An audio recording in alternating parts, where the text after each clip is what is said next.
Hello my fellow readers. In this video I'm going to be talking about Among the Beasts in Briars. This little book is one that took me by complete surprise. I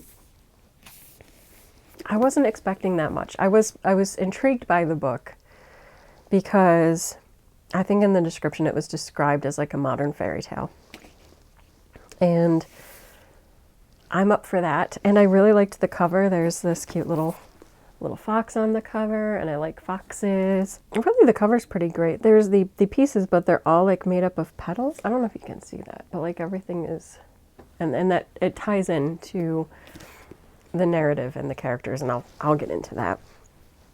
But this is by Ashley Poston, who I have read her delightful and really geek love.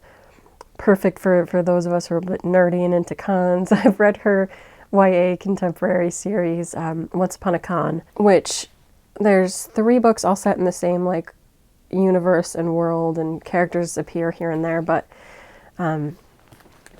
is essentially like, I don't want to get too into it, no, but there's like a big fandom and there's conventions and everything. So if you're into fandoms and conventions combined with cute love stories, then her Once Upon a Con series is great. And I also read the first book in her YA science fiction series. I think it was like Heart of Iron or something.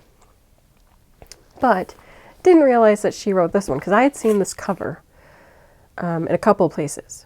Didn't realize it was her book until I finally picked it up. I'm like, oh, I know who that author is. So this one, again, which I was not expecting, is just this brilliant little fairy tale. And it's not that long of a book either. It's a very quick read. But in this, we have this kingdom where it is said, we don't really know the truth of it, but it is said that years and years and years ago, there was a deal made between the Lady of the Woods and the first king of this land, like this kind of peace agreement, and the king got the crown. This is about all we know. And I think as long as like the king had the crown, there would be peace. The wood wouldn't attack the kingdom or something. I don't know. I can't remember all the details of that part because I'm more interested in the current story. In the current story, the land has been peaceful for many, many years. And the only thing is you are not supposed to go into the woods. The woods is still that kind of dark, cursed place. And over the years, it's gotten worse and worse and worse. Our main protagonist in this one is Ceres. And we learn pretty quickly that when she was very young, her father is like the royal gardener. So she grew up with the children of the palace. So the prince and princess were her friends. And when she was really young, they went out playing and for a walk. It was her mother, the kids, and I believe the royal guard. Like one royal guard, I think. I might be forgetting someone. If I am, sorry. But they ended up running into the woods. I don't remember what happened, if they thought they heard somebody. But they ended up in the woods, and she was able to make it out alive. Although since that time, she has carried a mark on her hand, a trace of the curse, they'll call it, where she has the ability to do some magic. The royal prince, who was the next in line for the throne, disappeared, never to be seen again. And it's believed that he and his royal guard were murdered in the woods. And her mother also vanished, but her mother came back to the village, but essentially to her and her father at some point after that, but she was different and she was wrong. And wrong in the sense that she wasn't the same as what she used to be. And she ends up dying from that. Back to present day. The prince's sister is still alive and still friends with Ceres, and she's about to be crowned queen. So she'll get that that traditional crown that is passed down since the first king. And Ceres is helping her father to get the flowers and everything set. I can't remember if she thought or hoped or something. She was hoping that she'd be able to at least see things from the distance, but she's pretty much told she has to stay away. Or I don't think it was her. I think she was anticipating that she couldn't, but the princess really wanted her to be with her because they're best friends.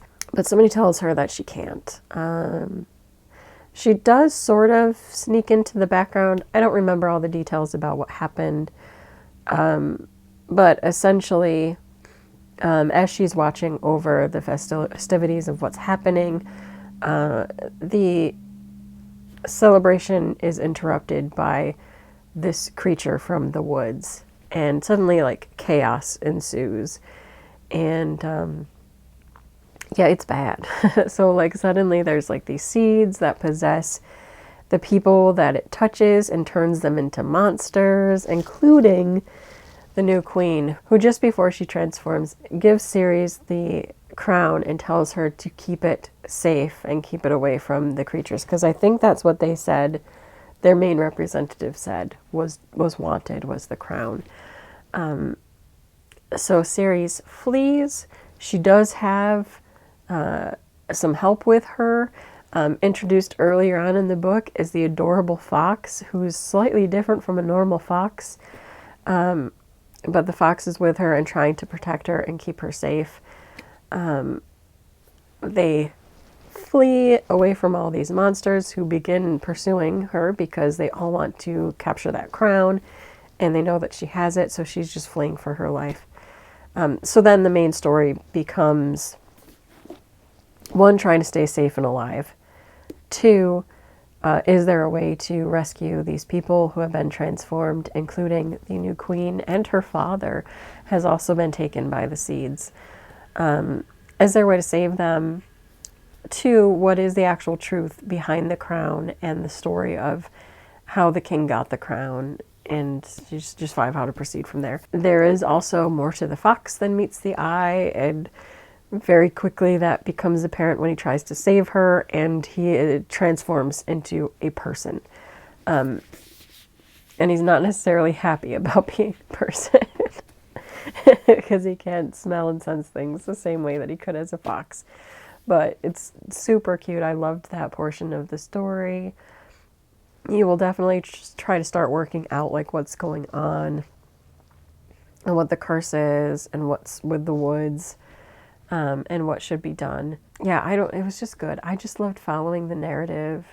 I liked the characters. I don't think there's too much else I can reveal other than it's a great new kind of fairy tale story. Like, it definitely has that whole, there's a curse, you know, there's virtuous people trying to fix things. But also in this case, it's that things might not be as they seem. There might be more going on. And how can we right those wrongs? I almost want to give this a reread. I shouldn't. But I'm like, ooh, I kind of want to be in that world again and see things that way. So we'll see. If that in any way encourages you to read this, those are my thoughts on it. I like this quote here from Margaret Rogerson, who I've talked about before. I love her works. An Enchantment of Ravens, Sorcery of Thorns, and then last year she had Vespertine. But she said, Among the Beasts and Briars is an utterly enchanting read, brimming with wild magic, whimsy, and heart. I adored every page.